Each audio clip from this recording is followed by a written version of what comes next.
Henry and Gordon were lonely when Thomas left the yard to run his branch line. They missed him very much. They had more work to do and had to fetch their own coaches. They didn't like that. James grumbled too. "We get no rest, we get no rest," they all complained. But the coaches only laughed. "You're lazy and slack, you're lazy and slack," they answered. Altogether, the engines were causing the Fat Controller a great deal of trouble. The big stations at both ends of the line each have a turntable. The Fat Controller had made them so that the tender engines can be turned round, because it is dangerous for them to go fast backwards. Tank engines like Thomas don't need turntables. They can go just as well backwards as forwards. But to hear Gordon talk, you would have thought that the Fat Controller had given him a tender just to show how important he was.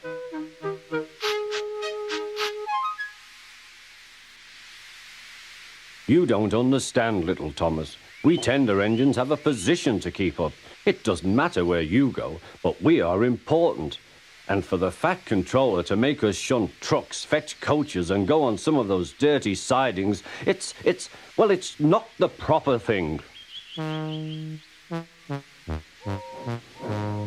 Thomas chuckled and went off with Annie and Clarabelle. "Disgraceful," Gordon hissed as he ran backwards to the turntable. The turntable was in a windy place close to the sea, and if he was not on it just right, he put it out of balance and made it difficult to turn. Today, Gordon was in a bad temper, and the wind was blowing fiercely.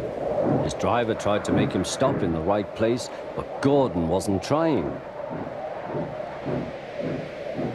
The fireman tried to turn the handle, but Gordon's weight and the strong wind prevented him. "It's no good," they said at last. "Your tender upsets the balance. If you were a nice tank engine, you'd be all right. Now you'll have to pull the next train backwards." "Look," called some boys, "there's a new tank engine." "Oh, it's only Gordon back to front." "Hello," called Thomas, "playing tank engines? Sensible engine. Take my advice, scrap your tender and have a nice bunker." Gordon said nothing. Even James laughed when he saw him. "Take care," hissed Gordon, "you might stick too." "No fear," chuckled James, "I'm not so fat as you." "I mustn't stick," thought James. He stopped on just the right place to balance the table. It could now swing easily. Gordon arrived in time to see everything. James turned much too easily. The wind puffed him round like a top. He couldn't stop.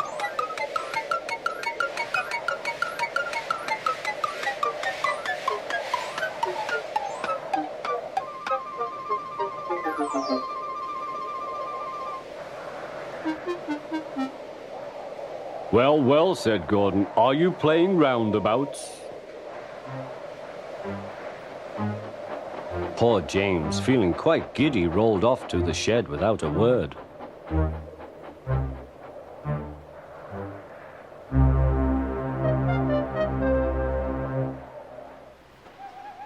That night, the three engines had an indignation meeting.